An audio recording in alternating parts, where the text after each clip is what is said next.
Do you think it is appropriate for the FBI to be sending agents, including counterterrorism agents, to the parents of children who went to school board meetings and asked about critical race theory in their schools, asked about the school's masking policy during COVID? Should those parents be treated as domestic terrorists?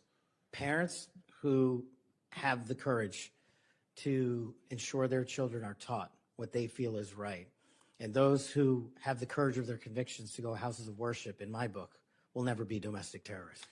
I'm delighted to hear you say that. You're familiar, I am sure, with this memorandum issued by the Attorney General, the last Attorney General, Merrick Garland, directing the FBI and other law enforcement agencies to look into parents who went to these school board meetings. And we know from whistleblowers who've come forward to this committee and given us the evidence that, in fact, the FBI opened multiple cases against multiple parents across the nation, I believe, including in my home state of Missouri. Another gross abuse, incredible political power brought to bear against everyday citizens. Why? Because they went to a school board meeting that they're paying for and asked about what their kids were being taught. Once again, I can't imagine, I couldn't have ever thought this would happen in the United States of America. Will you find out who was involved in this policy within the FBI, who agreed with it, who implemented it, who encouraged it? Will you find out that, Mr. Patel? Will you do an internal investigation? And will you make clear that those who supported this policy are appropriately disciplined? And will you make clear that the FBI will never do something like this again? If confirmed and pursuant to your congressional request, absolutely, Senator. Thank you. Hey, David, it's good to see you again, buddy. It's good to see you, Kelly. What are you up to, brother? Well, just about to get an offer on a new job, which is great, and doing my best to continue fighting for what's right. So it's a full-time job. It's a full-time job, and I'm glad to hear that about the work. I know it's been hard for a lot of people to get back on their feet after what we've been through lately, but it's very encouraging, brother. I hope the best for you. Well, thank you. And for our viewers, maybe you could tell us a little bit about yourself and Stop Hate, David.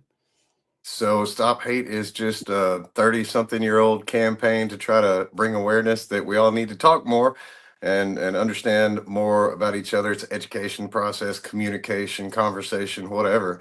But it's better than being kept in the dark about how we really feel. It's like the negative effect of censorship. If you don't know how somebody feels, you don't know anything about them or how to react or whatever. It's not about feelings so much, but opinions and where you want the direction of the country, for an example, and what we believe in. And really the government has done everything they can to keep us from communicating with each other. And we've seen this, over and over in the media, in the government. Anytime the left and the right work together in harmony, it's a bad spot for the people. And now we see the media doing the same thing. One thing at Stop Hate we've tried to do is expose the truth about January 6th to a bigger audience. And it seems like the echo chamber, the restrictions on our reach have really played, a bad hand to us over the last 4 years as far as trying to get that information out. So that's been the real thrust of the last 4 years is 100% J6. I was there. My friends were there. We were all in a bad spot. And a lot like your story, Kelly, we fought this fight for 4 years. And, some people helped along the way. I'm not going to say they didn't, but for the most part, it went unnoticed by, the mainstream friends of ours that could have, should have, would have done something when it was unpopular. And now that it's popular, as we all know, that, oh, yeah, I've always been a huge supporter of J6 or of Kelly. Please come on the show and let us get some likes and clicks off of you. And then we'll, send you down the road and let you fend for yourself some more. It's really frustrating. And I think it's that cycle that everybody's starting to see now that is really critical for where we live right now. Yeah, and if you're watching right now, I'll answer questions as I can directly in the comments. But once David has to leave, I'll stay on for a little bit and answer questions, go back and answer them right here on the camera. So you're right, David. And, what I've noticed is that starting in about 2020, there were some people who saw what was happening, were very aware of it, and decided to stand up for their country, decided to stand up for other people. As you know, we had a coffee shop in Tucson, Arizona, and people were coming to us asking for help. So I took a hard stand. Some people around the country did that. Some people lost their businesses. They even went after their kids. They left through everything they could at them. And I like to say, David, that was standing up when it cost the most. And some people got very, very good coverage. They were on Tucker Carlson or whatever at the time. Other people kind of labored in silence. And one thing I've noticed in the 5 years since, continuing this fight is there's, I think, I want to say it as positive here as I can, but I think you told me the term prostitutes. There are people who will cover things based on how sexy or trendy or timely it is. And I want to really encourage people to go more for issues and doing what's right. So one of the things, as you know, David, right now that I'm working on, I've worked on a lot of issues. And the reason I'm here is not because I'm somebody special or I've wanted to build a personal brand. It's simply because people came to me and asked me for help. So I decided what talents God has given me. I'm a writer. I ran an advertising agency. I know how to speak. I know how to deal with the press. So I jumped in with that, and I've been trying to help. But one issue I've been working on really hard, David, is the school parents who were targeted. I have, go to realfreedomtalk.com, look at my weaponization page. You'll see some videos and documents and things. David, I want to play a real quick 2-minute trailer that I made. We're still making a couple changes to it, but you'll get the idea here. We're going to be talking about the persecuted parents, specifically from the COVID lockdowns. The parents were being persecuted. The students were being persecuted, coming from the top down. Parents were coming, and kids coming to our coffee shop saying, look, these COVID policies are leading to our kids committing suicide, having mental health issues, physical health issues. People are coming to you desperate for help. You have parents crying on your shoulder. We had a kid in our neighborhood go out in the desert and shoot himself. The youth suicide was covered up because the school districts were getting money, and you're going to see what they did to our family and others as well. We know right now that when it comes to the elite, when it comes to the globalists, they have and will continue to make parents specifically the enemy. According to FOIA documents that I've received and the dates and the timeline, which we're going to go over, that is where John Carruth from the Vail School District got in touch with the National School Board Association. Merrick Garland and the Biden administration got involved, and then the FBI started hunting, monitoring, profiling parents. So put yourself in my place and my wife's place. People are coming to you asking for help. What are you going to do, especially if you're a Christian? Are you going to pass by on the other side? Are you going to hide and say, well,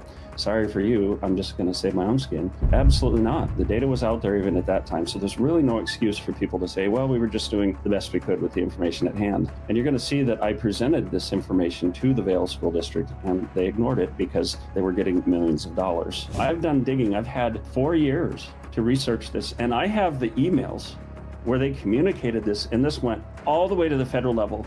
And these parents who are concerned because their children were being driven to suicide and mental health disorders, deprived of an education, instead of being listened to, they were attacked, and it was because of money. This is where we need to get the truth out like never before, because the public is listening. Strong trailer, Kelly. I can't wait to see the rest of that entire project. Seriously. Yeah, absolutely. Well, I have a kind of a rough, just special report on it. It's 90 minutes. You can go to realfreedomtalk.com and watch that. But when I put that out, Sam Sorbo, Kevin Sorbo is her husband. She's been a real proponent for this. She's been very supportive. She suggested that maybe we could work on a real documentary on it. So I said, Sam, I have the capabilities. I run an advertising agency. I just don't have the money, and the time's hard to come by, but we're going to work on that. And that poster behind you, David, We are happy to help with that project, and I'm glad you invited us in to be a part of that, man. And I think, safety in numbers, as we've shown and proven, over time and especially through J6, but we have a new film that has just been released. And if you go to condemnedusa.com, condemned USA, I believe .com or .org, but condemned USA, and click on Pardon Us. There's a documentary. It's the first tab at the top of the menu.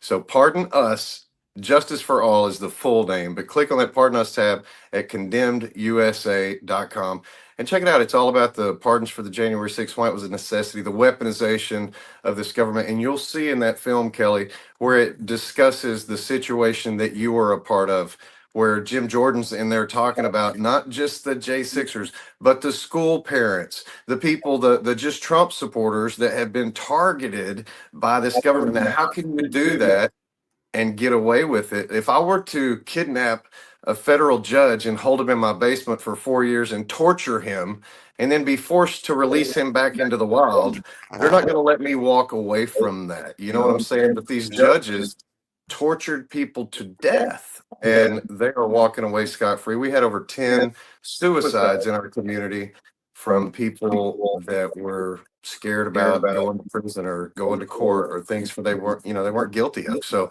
everybody check that film out. There's links all over stophate.com or our social media, Help Stop Hate, but at X or Make America Stop Hate on Instagram and others.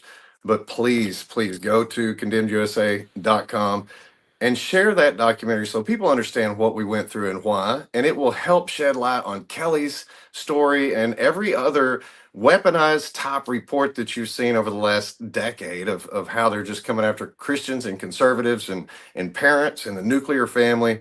So Kelly, I'm excited to be a part of your project. I think that's going to be an amazing film for people to understand just how deep and involved the government as terrorist. And when you think about the definition, I challenge people, go to Google, look up terrorism or terrorist, and it says the use of violence or intimidation, especially against citizens for Yeah. political aims.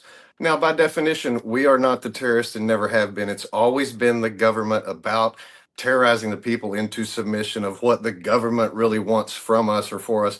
So please pay attention to the signs, folks, if y'all are watching this, and follow Kelly and be watching. We're going to work on this documentary and see what we can put out as fast as we can, because it's necessary to get this administration's attention up front in the beginning and have them have plenty of time to work on this, because it's a really deep subject and it's really hard. The warfare, the lawfare, and the wordfare. When you take guys like me or Kelly, okay, we're big, tall, strapping looking young men, but we're not about violence or hurting anybody. But they always, oh, well, you're big and you're intimidating and you're strong and you're this and that. I love Kelly's line when they grab him, you're resisting. No, I'm just strong. And that's it. There's a point where you have to just make a stand and say, I'm not going to budge anymore. I'm not going to move. My feet are planted. This is the hill I die on. And more people need to get involved with that, Kelly. I appreciate you letting me be a part of it, brother. Yeah, I'm so glad to have you a part of it. And these are some pictures on the top left. There's my first arrest when I said that I'm not resisting, I'm just strong. That's right. You can see this, that one of my followers made me really great artist. In the middle there is John Amanchukwu. He's been an activist against these smutty children's sex education books that, he'd get up and read them in the school board and the staff didn't want to hear it. And when he was arrested not too long ago, I texted him and said, "Hey, welcome to the handcuff club. You're slacking here." But that's right. And then hold that thought for a second. Yeah. On the right is a flyer that was put all over Tucson saying that I'm a terrorist trying to boycott my business. Of course, Tina Peters in the bottom left, who's still sitting in prison. Jennifer Mahuda in the middle on the bottom there, who was arrested, she and her 16-year-old daughter and her husband, for the egregious crime of demanding documentation as to why they were taking her healthy child out of school. And then on the right, I forget the gentleman's name, but in Virginia, he was arrested. So David, go ahead. What you were going to say. I was just going to say, I wish I had more time to stay right now and get into this. It's a topic, man. It's so important. And once you get, I think, the passion kicked off and the interest up, people really need to be personally involved. We always talk about action and saying do something. And I promise you, brother, if I didn't have an engagement this evening, I would stay and visit. I just want to encourage people that see this. Look, if you like what we're talking about, you want more from people, not influencers, people that you can hear the passion in their voice when they speak, when they get upset about things, not these copy paste influencer types that are paid to say whatever they say with it. We're tired of that. If this is something you like, please like, share, comment, converse with us, talk to us, tell us what we're doing, or how we can help you, or how you can help us. Let's really focus on being more of a family while we have an opportunity to do it. It's really back to the basics, back to God, and back together, Kelly. It's the thing I always preach to people. And man, I look forward to exploring this deeper with you and get more and more information. But you're absolutely right. This has happened in so many different areas to so many different people that it's like the influencers do. There's 20 different influencers, so there's 20 different subjects for us to try to keep up with every day. If they could stay on point and say, okay, this week is abortion, next week is immigration, next week is and really get to do the deeper dives and get some real solid calls to action to, like J6ers, we're about to start hammering the phones again. So people go check out Suzanne Monk or others in the J6 community and see what's going on. There's calls to action. There's things that we can do where we don't just have to sit on our hands and wait, Kelly. And that's what I appreciate about you, taking the time, being motivated enough to do the work. And that's what some of these other higher ups, they like the money, but they don't like being in the trenches, like Laura Loomer, doing the work, the grunt work, the research, the sweat, the tears, the pain. And these other people just want to take the credit and the glory and never talk about the things that we did to, no brag, just fact, to help put them in the positions they are. Every single person watching this has helped contribute to the success of those people. But then in turn, those people don't contribute to the success of the people. So it's really kind of a catch-22 for the whole thing, brother. But look, I want to schedule some times. Let's do some real good, intense conversational interviews and bring some other guests in here and see what we can do to fix some of these problems together. Yeah, for sure. We'll definitely discuss it. If you have one more minute, I want to bring up one last thing. One thing I've worked very hard on for the last 5 years is making connections, meeting people who have influence, who have an audience. And it's funny because even some of those people who have much larger followings than me say, wow, Kelly, you know everybody, and they'll come to me to make connections, which is great. Right. But, the first time I went to an America Fest in Phoenix, I didn't know people. I just started sticking out my hand. I was very persistent. And I didn't do it because I wanted to be a big shot. I did it because I felt a mission to go out and help people who had come to me asking for me to help. And so I know all the big players, really. Mm-hmm. And some are very helpful. Some are great. I want to mention specifically like Congressman Eli Crane. He's been amazing. He does everything he can. And, as we go on and talk, I'm going to talk about the positive examples. But there are other people. They have huge audiences. You see them all the time. I'm just trying to figure it out because you can come to them with a very simple thing and say, hey, I can help a lot of people with this. Would you please share this? And they won't do it. If you want to share something about them or you do something about them, they'll share it. But I'm just really mystified because, when it's in your power to do good and you don't do it, that's wrong. And I'm not talking about, because everybody who has a big name, people come to them with their pet papers and everything. Oh, sure. But I'm mainline here. Like I go on shows that are, and I'm a researcher. I'm a valid person. I do my research. I mean, I do work for the Epic Times. I've been in the Washington Times, all the rest. So I'm not necessarily just someone with a keyboard who wants, Exactly. Not to say that not everybody has something to say, but there are some of us who have, like, I spent a career writing media releases and finding out what's newsworthy. So I am qualified to speak. So don't blame it on me. But I'm saying, why do these people who have so much power and influence, and I come back to, like, they're running a business. Yes. Unfortunately, that's the case. And they have higher ups that tell them who they can and can't talk to. Let's just be real. Same as politics, things we can and can't cover. Same as influencers, things we can and can't talk about. Media, we're not going there. This is the narrative that we're supposed to push. The repeat. And I want to really show people that without necessarily calling names or stepping on toes. But this is the reality that we've all been fighting against. We call it censorship. You can call it social terrorism. You can call it what you want. It's the reality of the cost, I think, to get information out to the public these days. So, brother, count me in. I appreciate your time today, man, so much. And I hate to blow and go out of here, but No, it's man, my okay. wife, if I'm late for this, my wife will get me, brother. No, that's okay. And I'm going to go ahead and tell everybody who's watching, stick with us. Dave's got to leave, but Yeah. we're going to continue this. So we'll just take a brief pause here and we'll be right back. So stick with us. Don't go anywhere.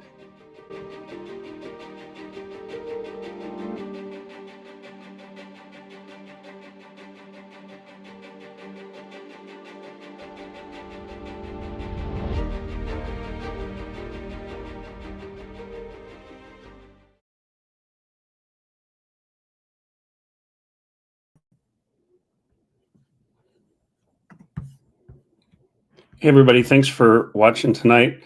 I hope you'll share this little live episode. We're going to have more conversations on this, and I want to make sure that I'm staying positive. I don't want to name anyone or accuse anyone of anything, but the overall theme here is that we can't forget the average American. We can't forget the citizens. A lot of us have been waiting for Trump to get into office. A lot of us have waited for Kash Patel to be sworn in, Pam Bondi and others. And we're wondering, when did the arrests start?